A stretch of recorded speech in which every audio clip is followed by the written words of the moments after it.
ايه الاخبار يا شباب؟ عاملين ايه؟ اكيد كلكم سمعتوا عن برنامج الجديد اللي هو بديل للفوتوشوب. كل الناس بتقول لك ان البرنامج ده بديل للفوتوشوب، بس محدش شرح ازاي تستخدمه او ازاي تقدر تطلع منه تصميم بشكل احترافي زي اللي موجود في الفوتوشوب. فانا النهارده حبيت اعمل الكورس الصغير ده علشان نشرح البرنامج والادوات اللي فيه، وكمان هنعمل تطبيقات عمليه. طيب الكورس ده لمين؟ الكورس ده معمول لاي حد نفسه يبدا المجال ومش معاه اشتراك لبرامج ادوبي، واي حد عنده بيزنس ومحتاج يعمل تصميمات بشكل سريع وبيكون بشكل احترافي. فالكورس ده ليكم. هنشرح النهارده اهم الادوات اللي هنستخدمها، زائد اللي احنا هنعمل تطبيقات عمليه من البرنامج ده. فعايزك تركز معايا ويلا بينا. ازاي نحمل البرنامج؟ كل اللي عليك هتخش على اللينك اللي انا هسيبه لك تحت في الوصف، تضغط على كلمه جيت، بعد كده تضغط ساين اب، كده هو من غير اي فلوس. بعد كده تسجل بالايميل بتاعك، تضغط على كلمه كونتينيو، بعد كده تختار النسخه المناسبه ليك. انا هختار الويندوز وهختار النسخه دي علشان تنزل عندي. بعد كده هتستنى شويه هتلاقيها اتحملت معاك على الجهاز، مش هياخد معاك اي وقت لان النسخه خفيفه خالص. بعد كده هتلاقيه نزل معاك بالشكل اللي قدامك ده. كل اللي عليك تضغط عليه علشان نثبته، بعد كده تضغط على كلمه انستول،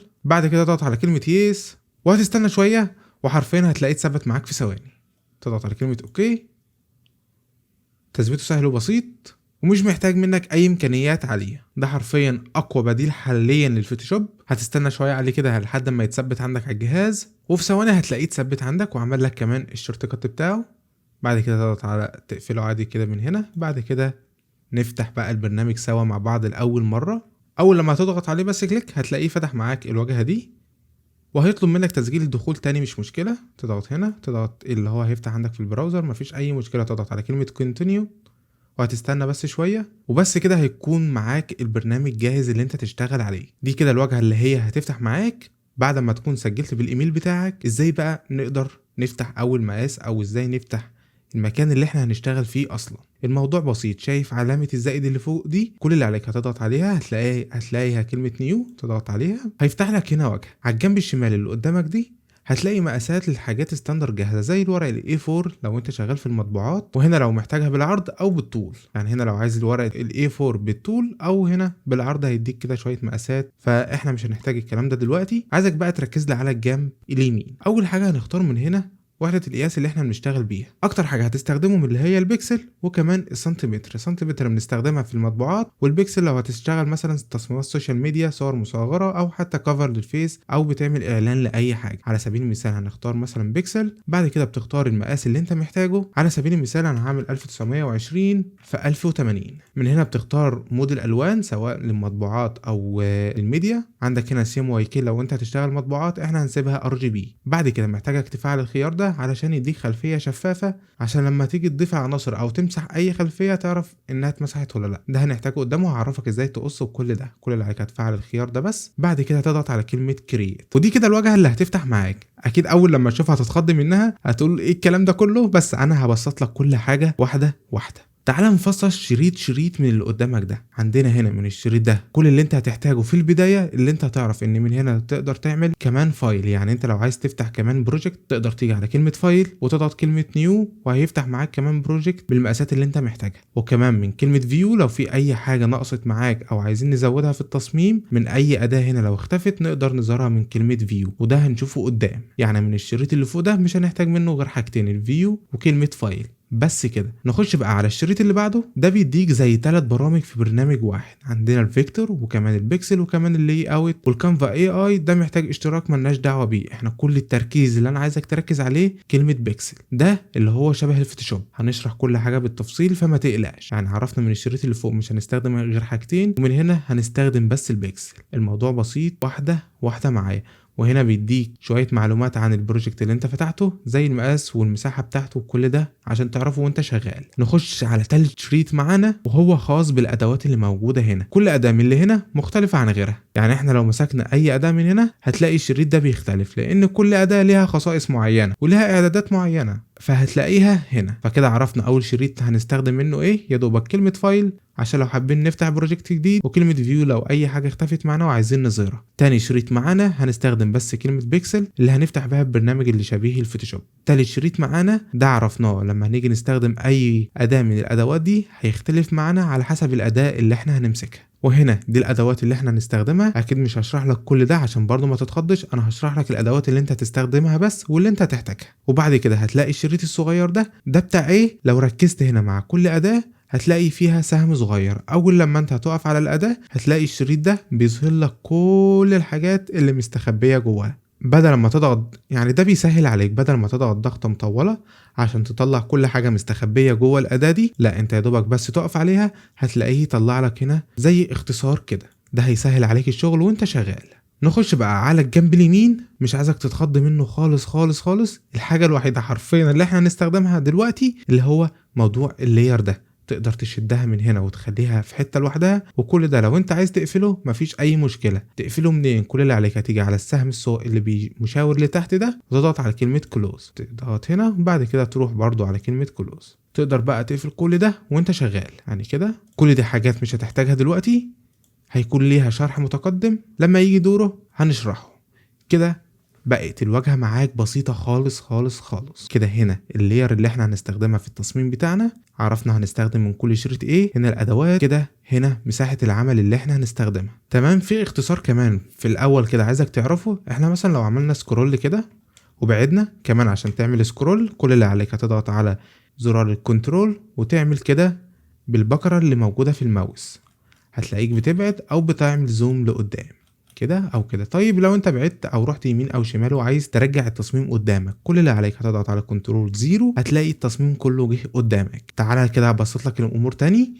هنا فايل لو عايز تفتح بروجكت جديد او اي حاجه، اكيد كل حاجه لها استخدام بس واحده واحده معايا. هنا نستخدم البرنامج، هنا الشريط الخاص بكل اداه، يعني لو استخدمنا اي اداه بيكون لها الخصائص بتاعتها موجوده في الشريط ده. وهنا شريط الادوات اللي احنا هنشرح كل اداه منه حاليا، وده المكان اللي انت هتحط فيه بقى الصور وكل الشغل بتاعك. تعال نشرح كده اول اداه معانا وهي اداه الموف تول. اداه الموف تول دي مهمتها ايه؟ انها بتحرك العناصر جوه التصميم، عامله شبه الماوس كده في الكمبيوتر، بس ده تعتبر الماوس بتاع البرنامج ده. حلو قوي الكلام ده. طيب يا ابراهيم، انا لو عايز اضيف صوره اضيفها ازاي؟ الموضوع بسيط. كل اللي عليك هتعمل دراج دروب. ازاي؟ على سبيل المثال انا لو عايز ادخل الصوره دي جوه التصميم، كل اللي عليا اللي انا هعمله هشدها كده وهروح على التصميم وهسيبها في المكان ده.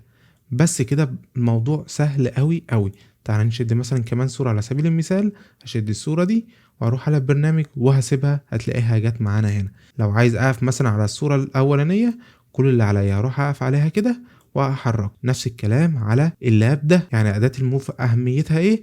انها بتبدل لي بين اللاير، وكمان لو عايز احرك حاجة جوه مساحة العمل بتاعتي دي. ده كده اول اداة معانا. كمان لو عايز امسح صورة، كل اللي عليا هقف عليها واضغط كلمة ديليت، هتلاقيها اتمسحت معانا. تعالى تاني ندخل اي صورة كده بالشكل اللي قدامك ده، هتلاقيها انضافت معانا في اللاير ده.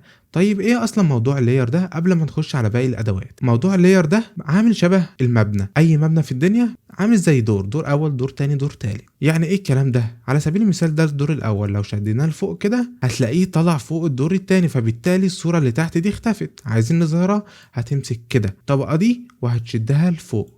موضوع بسيط وسهل قوي قوي قوي. ونفس الكلام لو دخلنا اي صورة تانية هتلاقيها انضافت معانا اول لاير. لو عايزينها نخلي دي الخلفية، كل اللي عليك هتشدها للاخر كده وبقت هي الخلفية. طيب هي ليه مش ظاهرة من الشخص؟ عشان الشخص ده بخلفية. علشان نظهر الخلفية كل اللي عليك هتقص الخلفية ده، وهعرفك ازاي تقص دلوقتي.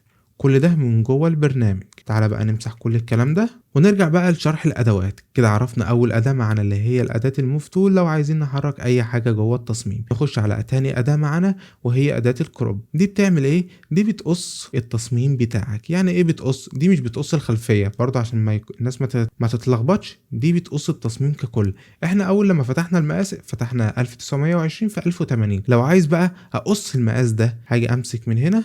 بص كده، عايزك تركز كده في السلايدر ده. اول لما احرك هتلاقي الرقم ده بيتغير معانا كأنك بتعيد تظبيط المقاس. تمام. يعني هنا مثلا انا هسيبه زي ما كان كده او هقصه شويه واضغط كده انتر، هتلاقي المقاس اتغير معانا من 1920 بقى لحد 1005 بدل 1080. لو عايز ترجع خطوه كل اللي عليك هتضغط على كلمه كنترول زد، هتلاقيه رجع لك المقاس. برضو كنترول زد لو عملت اي خطوه وعايز ترجع فيها اضغط كنترول زد. يعني احنا مسحنا الصوره دي، فاكر لما مسحنا الصوره دي؟ تعالى نمسحها وعايز ارجعها اضغط كنترول زد. كنترول زد في اي حاجه في الدنيا بترجع لك خطوه، سواء بقى انت مسحت حاجه بالغلط على الكمبيوتر وضغطت كنترول زد هتلاقيه رجعها تاني في ساعتها. الموضوع بسيط وسهل قوي قوي. نخش على تالت اداه معانا وهي بقى اداه القص اللي احنا بقى هنستخدمها على طول. عندنا 3 ادوات: اوبجكت سيلكشن تول والسيلكشن برش والسيلكشن تول. اول اداه معانا دي تعتبر بتقص الحاجه من غير اي تدخل منك، بس محتاجه منك اللي انت تنزل فايل صغير قوي. ازاي تنزله؟ اول لما تقف كده على الاداه هيطلب منك اللي انت تحمل الموديل ده. كل اللي عليك هتروح على كلمه سيتنج وهتروح تحمل اول ملف ده، مساحته صغيره خالص، ما تقلقش. كل اللي عليك هتفعل الخيار ده وهتلاقيه بيحمل الموديل معاك. مش هياخد معاك ثواني وهتلاقيه اتحمل علشان يقدر يقص لك اي صوره من غير اي تدخل منك. بعد ما تحمل الموديل ده هنرجع تاني. تعالى مثلا نجيب اي صوره، على سبيل المثال صوره الشخص، وهنحطها معانا في التصميم وهنكبرها شويه. نروح بقى على اول اداه معانا وهتستنى شويه، هتلاقيه يطلع لك الايقونه اللي قدامك دي اللي شبه الساعه، معناها اللي انت تستنى شويه لحد ما يحلل الصوره بتاعتك وهيحدد ايه اللي هيتقص وايه اللي مش هيتقص. كده هتلاقيه بص حدد لك كده الخلفيه، وكمان لو عايز تحدد الشخص ده بس، او كمان تحدد الشخص، وكمان لو عايز تحدد اجزاء معينه من الصوره. على سبيل المثال انا اروح احدد الخلفيه، هتستنى شويه هتلاقيه حدد لك الخلفيه بالشكل الاحترافي قوي ده. تضغط كلمه ديليت هتلاقيه مسح لك الخلفيه بكل بساطه. يعني تعالى بقى نجيب كده الخلفيه دي اللي احنا استخدمناها بالشكل ده وهنرجعها لورا، هتلاقيه قص لك الخلفيه. بس هتلاقي هنا شويه عيوب هنقدر نصلحها بعدين بالشكل اللي قدامك ده. تعالى بقى نرجع كل حاجه ونشوف بقى ادوات القص. تاني اداه معانا وهي سيلكشن براش تول. يعني ايه؟ عامله شبه البرش كده وانت بتحدد بايدك. يعني انت عايز تحدد الشخص ده بتفضل بقى تمشي كده عليهم وبتبدا انت تحدد بشكل يدوي بالشكل ده. والاداه دي ذكيه قوي قوي في انها بتحدد الحاجه معاك بكل سهوله بالشكل ده. وهنيجي برضو على الايد وهنتاكد ان احنا مختارناش اي حاجه بره التصميم بتاعنا. بعد كده نضغط كنترول ونعمل زوم لورا. بعد كده تضغط ديليت هتلاقيه مسح لك الشخص. علشان بقى نعكس التحديد هتضغط على كنترول شيفت اي وتضغط على كلمة ديليت هتلاقيه مسح لك الخلفية. وعلشان تلغي التحديد تضغط على كنترول دي. لازم تسجل الاختصارات دي معاك. يعني اول اختصار معانا اللي هو كنترول شيفت اي علشان اعكس التحديد، وعلشان الغي التحديد كنترول وحرف الدي. لازم تركز قوي في الاختصارات دي. تعالى تاني بقى نجيب الخلفية وهنحطها تاني ورا، هتلاقيه عمل معاك الشكل ده. وده كده اشهر اداتين اللي انت هتستخدمهم في القص. نخش على تالت أداة معانا وهو بيعمل لك تحديد بشكل معين. يعني انت لو عايز تعمل تحديد بشكل مربع هتروح على الأداة دي مش هتستخدمها كتير فبلاش تركز فيها قوي دلوقتي. نخش بقى على تالت أداة معانا ودي هنستخدمها لو حابين نعمل خلفية. احنا عشان كده لازم نعمل خلفية، علشان احنا اخترنا التصميم يكون بخلفية شفافة فلازم نعمل خلفية. كل اللي عليك هتيجي على الأداة وهتيجي تختار الأداة التانية دي وهتضغط كليك بس هتلاقيه عامل لك الخلفية بكل بساطة، وهتلاقيها جت معاك هنا في اللاير. طيب ليه اصلا عملها باللون الاسمر ده؟ عايزك بقى تركز لي بقى في الكورتين اللي تحت دول.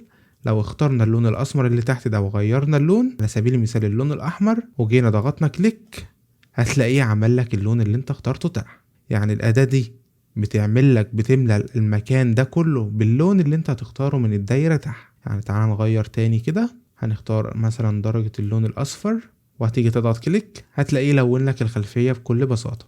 ده عامل زي الجيركن اللي انت بتملى بيه المساحة دي كلها. فالموضوع بسيط وسهل قوي. يعني الادوات اللي انا عايزك تركز عليها اداة الموف واداة القص، وكمان الاداة دي اللي احنا هنستخدمها في اللي احنا نعمل خلفية. الموضوع بسيط قوي قوي قوي قوي. نخش على تالت اداة معانا. نخش بقى على الاداة اللي بعد كده وهي اداة البرش. دي نفس اداة البرش اللي موجودة في الفوتوشوب، بترسم بيها اشكال او لو محتاج تكتب حاجة معينة.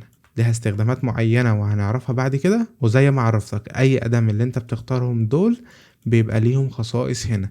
يعني لو عايزين نكبر الفرشة شوية هتيجي من هنا تكبر السلايدر ده شوية وبعد كده ترسم. عايز تصغره هتيجي من السلايدر ده وبعد كده ترسم زي ما انت تحب. عايزك بس تركز دلوقتي في الحاجات اللي انا بقولك عليها. كده اداة الموف تول لو انت عايز تحرك حاجة جوه التصميم بالشكل اللي قدامك ده. بعد كده لو عايز تغير مقاس التصميم تاني زي ما عرفتك. بص انت لو لاحظت اول لما اختار الاداة دي هتلاقي الشريط ده بيختلف معاك. يعني ايه لو عايز تغير مقاس التصميم؟ يعني على سبيل المثال انا عايز اخلي التصميم ده مربع، هاجي هنا هكتب 1080 في 1080 علشان يبقى معانا مربع. بعد كده اضغط ابلاي وبص اداك النتيجة دي. كده معانا اول اداة اللي هي اداة الموف، بعد كده القص، بعد كده قص الاشخاص او قص المنتج بتاعك، بعد كده اداة الفل واداة البرش بالشكل اللي قدامك ده. نعمل كده تاني كنترول زد. نخش بقى على الاداة المهمة واللي احنا هنستخدمها على طول وهي اداة الاشكال.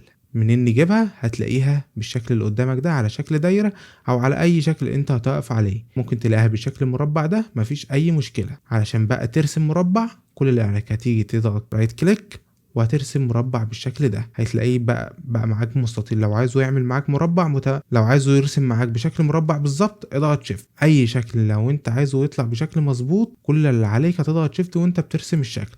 هتقولي لي يا ابراهيم طب هو فين اصلا المربع مش باين ليه؟ هقول لك ليه، لان لونه نفس لون الخلفيه. علشان نغير لون المربع كل اللي عليك هتيجي بقى هتلاقي الشريط ده اختلف بسبب اللي احنا واقفين على اداة مختلفة. هتيجي من هنا هتختار اي درجة لون تانية بالشكل اللي قدامك ده، هتلاقي المربع ظهر معاك. هتلاقي هنا في مربع تاني هنمسحه وهنقف على المربع ده. على بقى مثلا تعالى نمسحه ونروح نرسم مثلا دايرة بالشكل ده. هتلاقي معاك دايرة ممكن نحطها هنا وممكن نكررها كمان مرة نحطها هنا، علشان لو حابب تعمل تصميم معين او حاجة وتحط بقى المنتج بتاعك في النص. طيب ازاي يا ابراهيم انت قررت؟ الموضوع سهل وبسيط.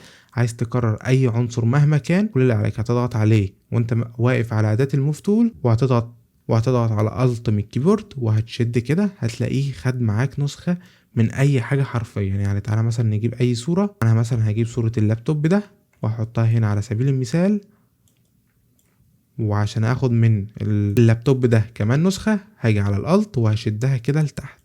الموضوع بسيط وسهل قوي قوي قوي. كده عرفتك اشهر الادوات اللي انت هتستخدمهم واللي تقدر تطلع منهم تصميم حلو. وعلشان الادوات دي كلها تثبت في دماغك تعالى نعملهم في تطبيق عملي دلوقتي. تعالى نمسح كل الكلام اللي قدامك ده. تعالى بقى نرجع المقاس. على سبيل المثال انا هخليه 1920 علشان يديني مقاس العرض ده.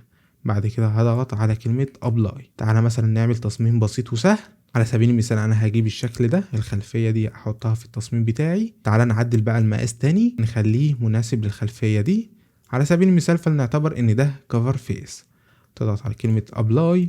تعالى مثلا نجيب صورة الاشخاص اللي هو الدكاترة، نيجي نحطهم هنا على سبيل المثال.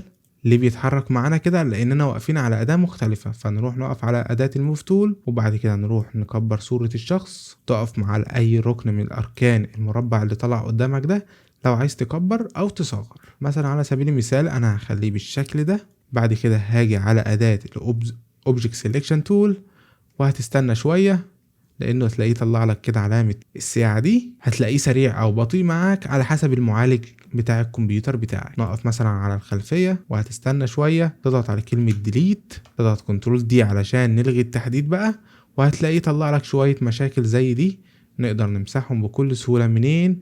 من اداة سيلكشن براش تول. تروح تقف على الحاجات اللي انت مش محتاجها. وعلشان نصغر المقاس نيجي هنا نصغره خالص كده، تضغط بقى ديليت على الحاجات اللي انت مش محتاجها بالشكل اللي انت شايفه ده لو انت حابب تقص جوه البرنامج. هو البرنامج لسه في البداية فالقص فيه مش احسن حاجة. نقدر نستعين بمواقع خارجية حرفيا تديك نتائج احسن من كده بكتير. طيب زي ايه المواقع اللي ممكن تساعدنا في القص بدل القص الخاص بالبرنامج لانه لسه في البداية واكيد قدام هيكون احسن من كده؟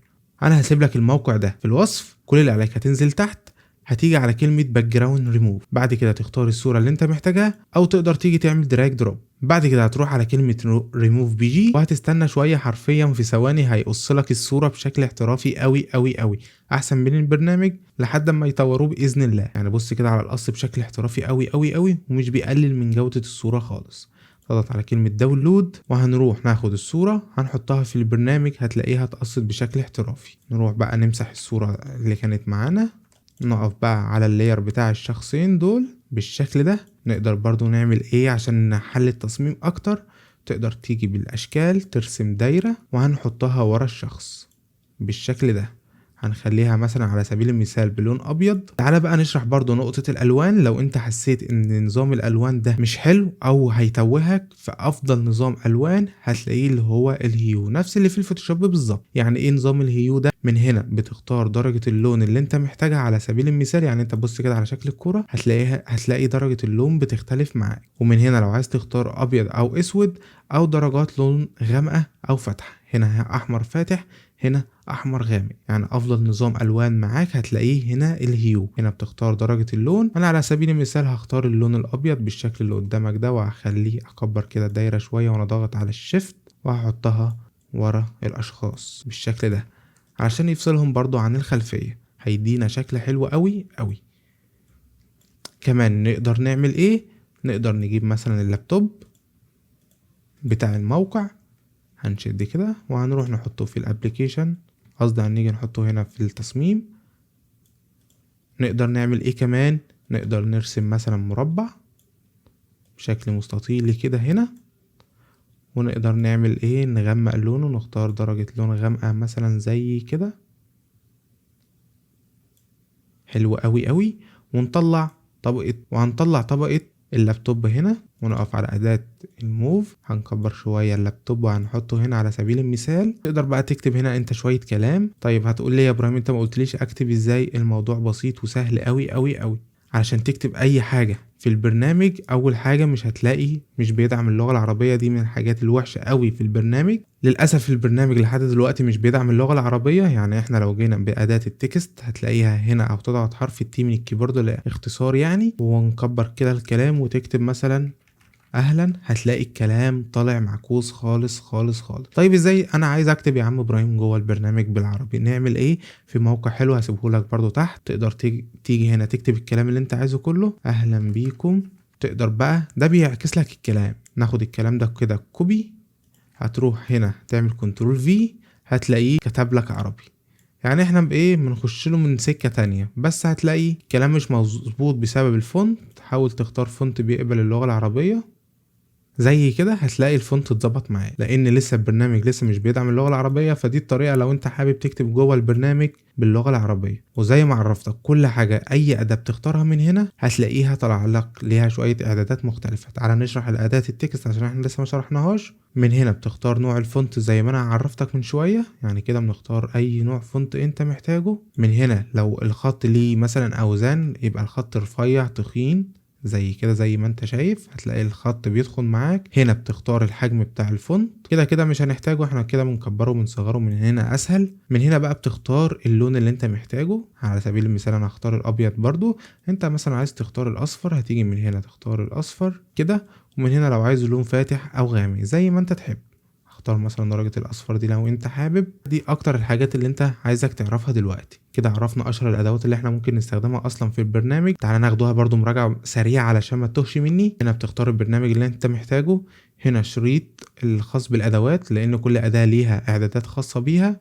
اول اداة معانا هي اداة الموف لو عايزين نحرك حاجة جوه التصميم بتاعنا. تاني اداة معانا بتقص لو عايزين نغير المقاس زي ما احنا عملنا. تالت اداة معانا اللي هي بتقص، حاليا مش اقوى حاجة بس في المستقبل انا واثق ان البرنامج ده هيتطور. وزي ما عرفتك هنحل مشكلة القص من خلال الموقع اللي انا عرفته لك، وهسيب لك الرابط بتاعه في الديسكريبشن. رابع اداة معانا وهي اداة بتعمل لك زي تحديد بس بشكل معين، مش هنستخدمها كتير. الاداة اللي بعد كده بنعمل منها فيل للخلفية لو عايزين نلون الخلفية بلون معين. بعد كده اداة البرش، بعد كده اداة الكتابة، وكمان اداة الاشكال. وقدرنا نعمل شكل التصميم اللي قدامك ده بكل بساطة. كمان لو حابين نضيف مثلا هنا كده، عرفت اهم الادوات اللي انت ممكن تحتاجها في التصميم بتاعك، وتقدر تطلع منها تصميم حرفيا بشكل احترافي وبسيط. باذن الله هعمل بقى شوية شرح متقدم اكتر، وهنشرح باقي الادوات في الجزء التاني.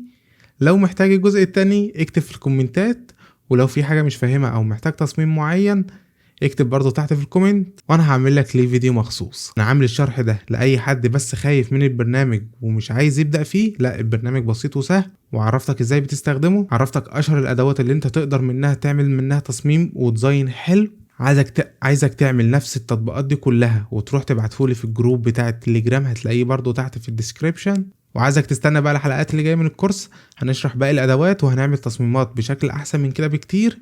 لان حرفيا البرنامج ده فيه كمية تول نفس اللي موجودة في الفوتوشوب واكتر كمان. فاكتب لي رأيك تحت في الكومنتات، وبس كده، سلام.